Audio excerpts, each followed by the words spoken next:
2024 साल की शुरुआत हो चुकी है और चुनावों की सुगबुगाहट शुरू हो चुकी है। ऐसे में लोकसभा चुनाव देश में होने जा रहे हैं। हम खड़े हैं देश के सबसे बड़े सूबे के उत्तर प्रदेश के मेरठ ज़िले में और इस जहां हम खड़े हैं यहाँ की बात करें तो एशिया की सबसे बड़ी दवा मंडियों में से एक गिनी जाती है मेरठ।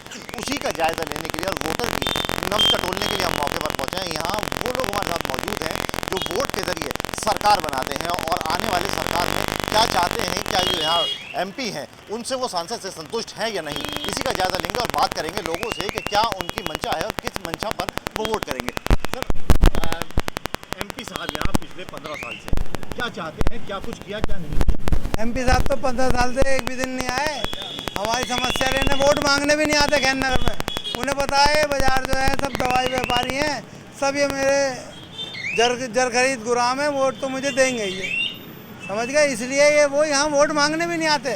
उन्हें पता है जीत तो हम जाएंगे, हिंदू मुस्लिम मुद्दा बनाएंगे, जीत जाएंगे। इसलिए वो उन्हें कोई विकास के नाम पे कुछ ज़रूरत नहीं है काम कराने की।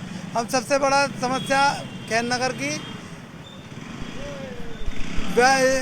जाम की समस्या है। सारा दिन जाम रहता है। पूरे छोटे छोटे बच्चे स्कूलों के गर्मी में फंस जाते हैं। गर्मी में प्यास पानी दुकानदारों से मांगते हैं। हमें भी देख के दूसरी समस्या पिछले 15 सालों में एक बार सड़क बनी है, वो भी 4 साल नहीं चली। वो भी हमने लड़ झगड़ के बनवाई थी, जैसे तैसे बनी थी और वो भी 4 साल नहीं चली, खराब हो गई। तीसरी समस्या बिजली की है। इतने बुरे हालात हैं, आप यहाँ की लाइनों का फोटो खींच सकते हैं। वोल्टेज बिल्कुल नहीं है, ट्रांसफार्मर नहीं है, किसी तरीके से जो है व्यापारी जैसे तैसे जूझ रहा है। हम वैक्सीन बेचते हैं, वोल्टेज नहीं आएंगे तो फ्रिज में कैसे फ्रिज में वैक्सीन रखी जाएगी? उसका नुकसान जनता को होता है, क्योंकि दुकानदार तो वैक्सीन बेच ही देता है, वो कोई फेंकता तो है नहीं सड़क पे, वो तो सब जनता के पास जाती है। नुकसान जनता को उठाना पड़ता है। गवर्नमेंट की नुकसान जनता उठा रही है। इसलिए मेरी तो मांग यही है कि विकास के नाम पे वोट मांगे जाएं, अपनी बातें बताई जाएं कि हमने ये जनता के लिए ये काम करे हैं, इसलिए नाम पे वोट दो, ना कि हिंदू मुस्लिम के नाम पे इस देश को गुमराह करा जाए। बाबू जी क्या कहना चाहेंगे, वोट किसे, सांसद जी से कितने खुश हैं, कितने नाराज? वोट दे दीजिए, हमारे काम कराए। हमारे लोग हम लोग जाम से बहुत सस्ते भी देख सकते हैं। DN से, SP टैप से, ST COCT सब लोगों से बार लिख के दे चुके, लेकिन कोई कार्रवाई नहीं होती। बस बिजली सड़क सब टूटी हुई है जी। GST कम हो, दवाई में 12% GST है, 5% होना चाहिए। दवाई का काम है जी। ये तो जो भी MP चुना जाए जी, यहाँ मिले हमसे 1 साल में, कभी 2 साल में, बस 5 साल में इलेक्शन के लिए मिलते हैं, वरना आते ही नहीं कोई जी। अच्छा सर, बात करें दवा व्यापार साहब जुड़े हुए हैं। सांसद ने वादा किया था एयरपोर्ट मिलने जा रहा है, ऐसा है, और रैपिड यहाँ पे चलाई जा रही है। अब कितने उन्हें रिपोर्ट कार्ड से क्या नंबर देना चाहिए? रैपिड के लिए तो बहुत बहुत धन्यवाद कि रैपिड इस सीजन में रैपिड भी मिल गया और हमें एक्सप्रेस वे भी मिल गया। लेकिन अभी तक जहाँ तक एयरपोर्ट की बात है, वो अभी तक सिर्फ फाइलों में ही अटका हुआ है। बार बात उठती है लेकिन हो नहीं पा रहा। हमारे बगल में जेवर एयरपोर्ट बिल्कुल तैयार होकर चालू होने वाला है।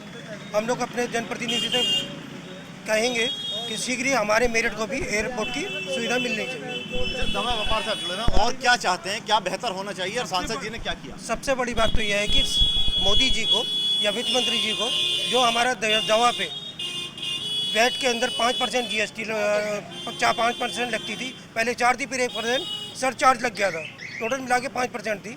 ये उसी पे लाया जाए वापस, क्योंकि दवा एक ज़रूरत है, ना कि कोई लग्जरी है। इसकी हम पुरजोर मांग कर रहे हैं। मैंने अपने सुझाव में लिख के प्रधानमंत्री जी को भेजा है। और दूसरा है इनकम टैक्स।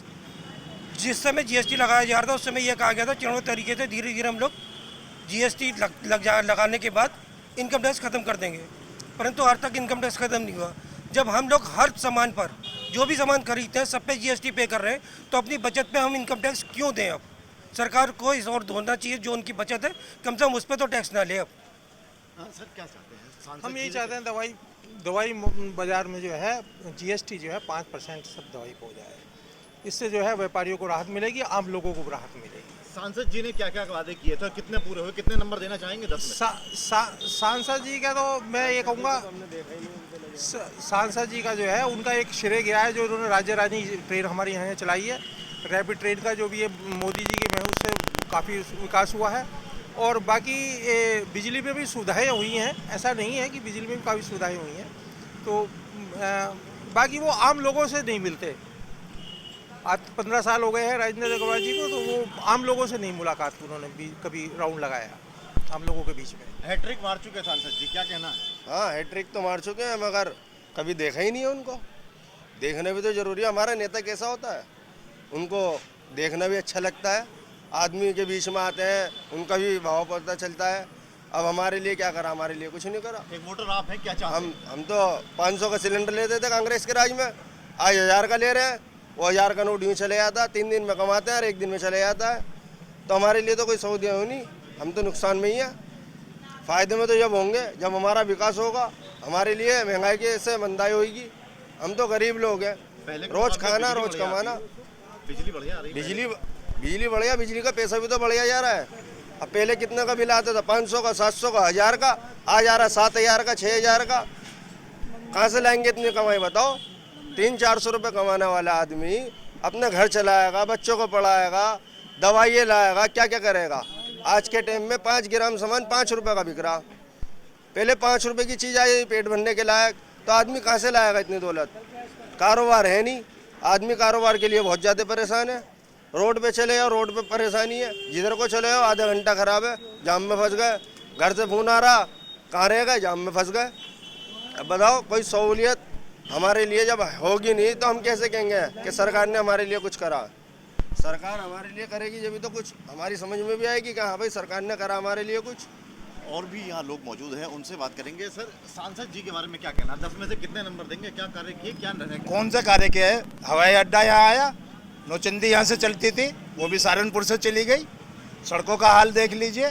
जिस रैपिड का आप ये जिक्र कर रहे हैं, ये रैपिड यूपीए गवर्नमेंट की देन है। प्रोजेक्ट बना, हर चीज़ प्रोजेक्ट में टाइम लगता है, जब फाइनल हुआ जब गवर्नमेंट चली गई। हाईवे कांग्रेस की देन है। कोई सा भी एक काम बताओ ना कि जो इस गवर्नमेंट में हुआ हो। केवल महंगाई गरीब को समाप्त करना। आप ये देखिए, नौचंदी यहाँ से जाने के बाद उनमें जो स्लीपर वहाँ से आती है, स्लीपर कोचों की संख्या कम की जा रही है, उसमें भी एसी लगाए जा रहे हैं, क्योंकि गरीब खत्म हो जाए किसी भी तरीके। जो 400 रुपये का सिलेंडर मिलता था वो 1200 रुपये तक कम पहुँचाया। और जो ये 100-200 रुपये जो घटा रहे हैं, अगर मोदी जी गलती से आ गए तो ये 2000 रुपये वापस लेके जाएंगे सिलेंडर के नाम पे। सांसद जी तो हैट्रिक मार चुके 3 बार। बस हो गया जो हो गया। लेकिन यहाँ चुनाव जो होता है केवल एक ही नाम पे होता है, हिंदू मुस्लिम विकास के नाम पे। जो दवा व्यापारी हैं वो पहले जब वोट डालने जाएंगे, यहाँ समस्या क्या है? पहले व्यापारी होता था, पहले व्यापारी, अब व्यापारी हो गया केवल भाजपा और कांग्रेस का या किसी अन्य दल का। वो केवल ये नहीं देखता कि मेरा क्या नुकसान होगा, मुझे क्या होगा। वो तो केवल ये देखने जाता कि मैं भाजपा का हूँ, मुझे तो भाजपा को वोट देनी है। मैं हिंदू हूँ तो मुसलमान ये देखता है कि भाई मेरा जहाँ फायदा होगा मुझे वहाँ वोट देनी है। तो ये नुकसान होता है। क्या चाहता है मैंगो पीपल, कॉमन मैन की बात करें तो क्या चाहता है वोट देने के लिए? देश में तरक्की हो, लोगों को मूलभूत सुविधाएं मिलती आप रहे। भी रीढ़ की हड्डी है, इसकी इंफ्रास्ट्रक्चर आप पे हुआ, टैक्सेस अच्छे खासे देते, तो क्या चाहते हैं? लेकिन जैसे जाम मुक्त शहर चाहिए, हमें साफ़ सुथरा शहर चाहिए। इतने पैसे खर्च करने के बाद नगर निगम में हमारी मेयर है, लेकिन जितनी हमें यहाँ पे सुविधा चाहिए उस हिसाब से ना तो नाले साफ़ हो रहे हैं, ना सड़क बन रही है।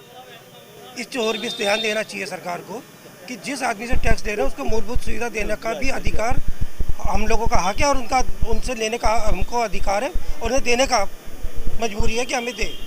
सांसद जी को 10 में से कितने नंबर देंगे? अब सांसद जी ने जितना काम करा है वो सबके सामने है, अब आप ही देख लो। आप युवा हैं, एक वोटर बन के बात करें तो क्या यहाँ पर कमियां हैं और सांसद जी ने क्या क्या काम किए अब तक? देखो जी, मेरठ में तो सांसद जी ने कुछ नहीं किया। जो काम चल रहा था वो तो चल ही रहा था, लेकिन सांसद जी ने अपने एंगल से यहाँ पे कोई नई व्यवस्था पैदा नहीं की। अब तक के सबसे फ्लॉप एमपी जो माने गए राजेंद्र अग्रवाल जी माने गए यहाँ पे। तो हैट्रिक लगा चुके 3 बार। वो जनता ने बस कैसे लगवा दी, कैसे नहीं लगाई ये विधाता जानता है। जो है बाकी जो सांसद जी ने किया कुछ नहीं। अब क्या चाहते हैं सांसद, क्या काम करें? सांसद क्या काम करे? सांसद के लिए तो बहुत सारे काम करने के, शहर में काम ही नहीं है। सांसद का काम होना चाहिए, इस मेरठ शहर महानगर है, ये चारों कोनों पे एक एक फैक्ट्री होनी चाहिए जिसमें 8-8 हज़ार वर्कर एक एक शिफ्ट में काम करे। जो है जब इस देश की शहर की भुखमरी दूर होगी। जो है जाहिर तौर पर कहा जाए ये वो वोटर थे जिन्होंने इस बात को कहा कि कहीं ना कहीं सांसद के बदलाव की ज़रूरत है, क्योंकि सांसद जी हैट्रिक तो लगा चुके लेकिन धरातल पर मौजूद नहीं रहे। इसी बात का गुस्सा इनके अंदर है और इस बार कहीं ना कहीं बदलाव की बात ज़रूर कह रहा है वोटर। पंजाब केसरी के लिए मेरठ से आदिल रहमान।